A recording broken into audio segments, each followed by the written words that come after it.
அருமை சகோதரர் ராகுல் காந்தி வெளியிட்டிருக்கக்கூடிய காங்கிரஸ் கட்சியோட தேர்தல் அறிக்கை வாக்குறுதிகள்ல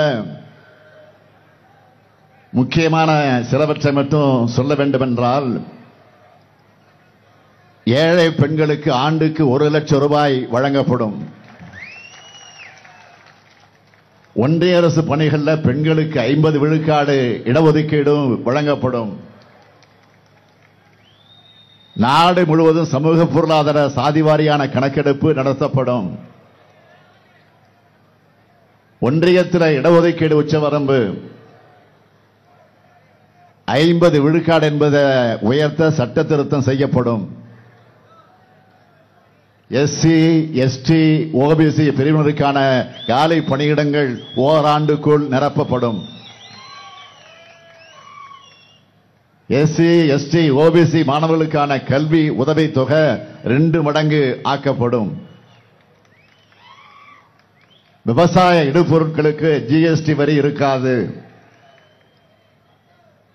விவசாயத்துக்கு குறைந்தபட்ச ஆதார விலைக்கு சட்ட அங்கீகாரம் தரப்படும் உள்ளிட்ட மாநில அரசுகளுடைய உரிமைகளை நிலைநாட்டுகிற பல அறிவிப்புகளை வெளியிட்டிருக்கிறார்கள். மாநிலங்களுக்கும் நாட்டுக்கும் நம்பிக்கை அளிக்கிற தேர்தல் அறிக்கையா காங்கிரஸ் தேர்தல் அறிக்கை இருக்கு. நாம் சொல்லியுள்ள அனைத்தையும் செய்யும் காலம் கனிந்து வருகிறது. நீங்கள் அளிக்கும் வாக்கு என்பது உங்கள் தொகுதிக்கான எம்பியை தேர்வு செய்வதற்காக மட்டுமல்ல,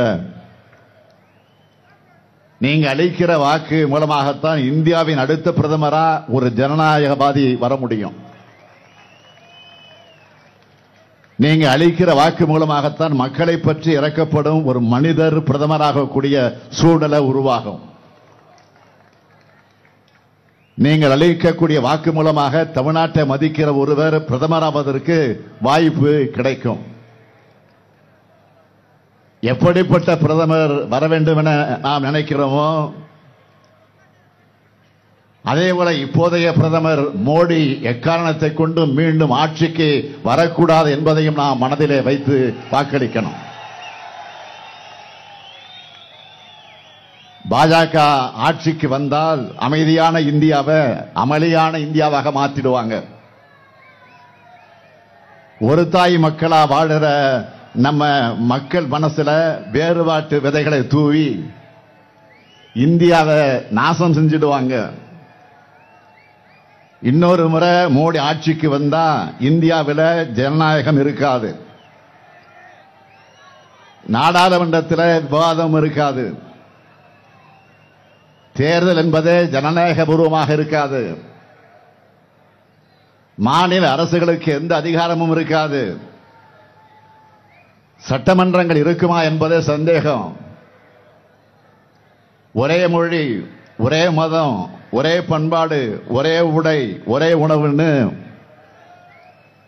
ஒற்றை சர்வாதிகார நாடா மாத்திடுவாங்க. இவை அனைத்துக்கு மேலாக சமூக நீதியை குழி தோண்டி புதைச்சிடுவாங்க. இத்தனை நாளா வெளிநாடுகளுக்கு டூர் போன பிரதமர் மோடி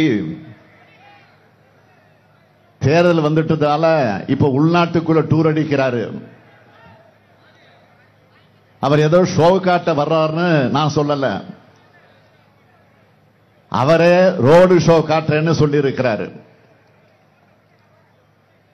நேற்று சென்னையில் எந்த இடத்துல ஷோ காட்டினாரு? தியாகராய நகர், டி நகர்னு சொல்றோம்ல சுருக்கமா, தியாகராய நகர்.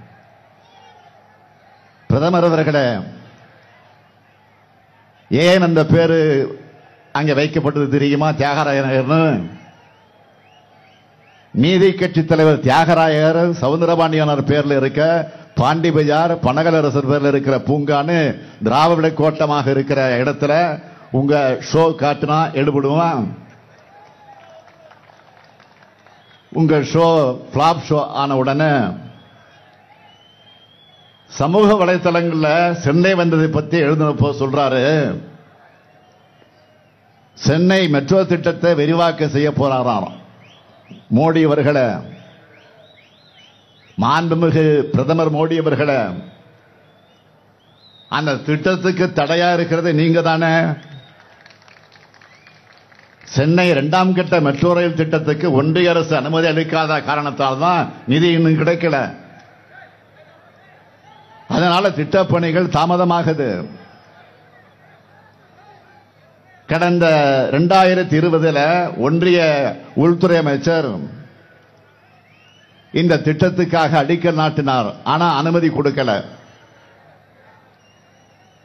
நான் முதலமைச்சரான பிறகு நடந்த முதல் சந்திப்பிலிருந்து கோரிக்கை வைக்கிறேன். பிரதமரை நேரில் சந்திச்சும் பலன் இல்ல. மதுரை எய்ம்ஸ் மாதிரி சென்னை மெட்ரோவும் அடிக்கலோடு நிக்க கூடாதுன்னு இப்ப மாநில அரசோட நிதியிலிருந்து மெட்ரோ பணிகள் நடந்துகிட்டு இருக்கு. இதனால கடுமையான நிதி நெருக்கடி ஏற்பட்டு பணிகள் ஸ்லோவா நடக்கிற நிலைமை. இந்த பணிகளால ஆண்டுக்கு நமக்கு ஆகிற செலவு எவ்வளவு தெரியுமா? 12,000 கோடி ரூபாய். இத்தனை குளறுபடிக்கும் காரணம் பிரதமர் மோடி. ஆனா இத்தனையும் மறைச்சு பச்சை பொய் பேசுறாரு. சென்னையில ஷோ காட்டினா மோடி அவர்கள் காலையில வேலூர் போயிருக்காரு. அங்க அவர் இந்தியில பேசுறப்போ கூட்டம் கை தட்டுது. பலருக்கு என்ன சந்தேகம்னா வெளி மாநிலங்களிலிருந்து கூட்டத்துக்கு ஆட்களை அழைச்சிக்கிட்டு வராங்களா என்ற சந்தேகம் வந்துருச்சு. இதுல தமிழ்நாட்டை வளர்க்க போறேன்னு இந்தியில பேசி சபதம் எடுக்கிறாரு. தமிழ்நாட்டை வளர்க்க போறேன்னு சொல்லி இந்தியில பேசி சபதம் எடுக்கிறாரு. பிரதமர் மோடி அவர்களே, திராவிட மாடலில் தமிழ்நாடு வளர்ந்திருக்கிறது, வளர்ந்து கொண்டிருக்கிறது, வளர்ந்து கொண்டே இருக்கும். இதை எந்த மோடி மஸ்தான் வித்தைகளாலும் தடுக்க முடியாது. அப்புறம் வழக்கம் போல குடும்ப அரசியல், ஊழல் கட்சின்னு தேஞ்சு போன ரெக்கார்டைய பேசியிருக்காரு. இதுக்கு நான் எத்தனையோ முறை விளக்கம் சொல்லிட்டேன். உண்மையா ஊழலுக்கு ஒரு யூனிவர்சிட்டி கட்டி அதுக்கு ஒருத்தரை வேந்தரா நியமிக்கணும்னா அதுக்கு பொருத்தமான நபர் இந்தியாவிலே மோடியை விட்டால் வேற யாரும் கிடையாது. ஏன்னா ஊழல்ல சட்டபூர்வமாக்கின சாதனையாளர் மோடி தான். எப்படின்னு கேட்கிறீங்களா? தேர்தல் பத்திரங்கள் மூலமா ஊழல் பணத்தை நேரடியா கட்சி அக்கவுண்ட்டுக்கு வரவும் PM கேஸ் நிதியை உருவாக்கிட்டு உத்தமர் தான் மோடி. வாஷிங் மெஷின் வச்சு ஊழல் அரசியல்வாதிகளை பாஜகவில் சேர்க்கிறது மோடி. ஊழலை பத்தி பேசலாமா? அடுத்து தமிழ் பண்பாட்டுக்கு திமுக எதிரியா இருக்குன்னு பேசி இருக்கிறார். மாண்புமிகு பிரதமர் மோடி அவர்களே, உங்க வாட்ஸ்அப் யூனிவர்சிட்டியில படிக்க கூடாது, புத்தகங்களை வாங்கி படிக்கணும். பிறப்புக்கும் எல்லா உயிருக்கும் இதுதான் தமிழர் பண்பாடு. யாதும் ஊரை யாவரும் கேளி, இதுதான் தமிழர் பண்பாடு. பிரிவினைவாதை அரசியல் செய்கிறது யார்? சாதியாலும் மதத்தாலும் மக்களை பிளவுபடுத்துற நீங்க திமுகவை குற்றம் சாட்டலாமா? இப்போ கூட சமூக நீதியை பேசுற காங்கிரஸ் தேர்தல் அறிக்கைய முஸ்லீம் லீக்கினுடைய தேர்தல் அறிக்கைன்னு கேலி செஞ்சிருக்கிறாரு, விமர்சனம் பண்ணிருக்கிறாரு. இது பிரிவினைவாத அரசியல் செய்கிறது யாரு? 10 ஆண்டு காலம் இந்தியாவோட பிரதமரா இருந்துட்டு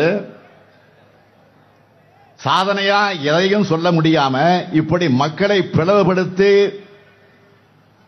பேசுறோம்னு வெட்கப்படணும். நீங்க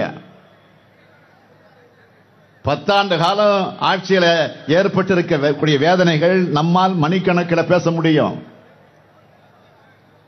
தமிழ்நாடு வேண்டாம்னு புறக்கணிச்ச மோடிக்கு ஒரே முழக்கத்தில் நாம் சொல்ல வேண்டியது வேண்டாம் மோடி. சொல்லுங்க, வேண்டாம் மோடி, வேண்டாம் வேண்டாம் வேண்டாம். இன்னும் சத்தமா வேண்டாம். தெற்கிலிருந்து வரக்கூடிய இந்த குரல் இந்தியா முழுக்க கேட்கட்டும். செய்திகளை உடனுக்குடனும் துல்லியமாகவும் தெரிந்து கொள்ள சப்ஸ்கிரைப் பண்ணுங்க.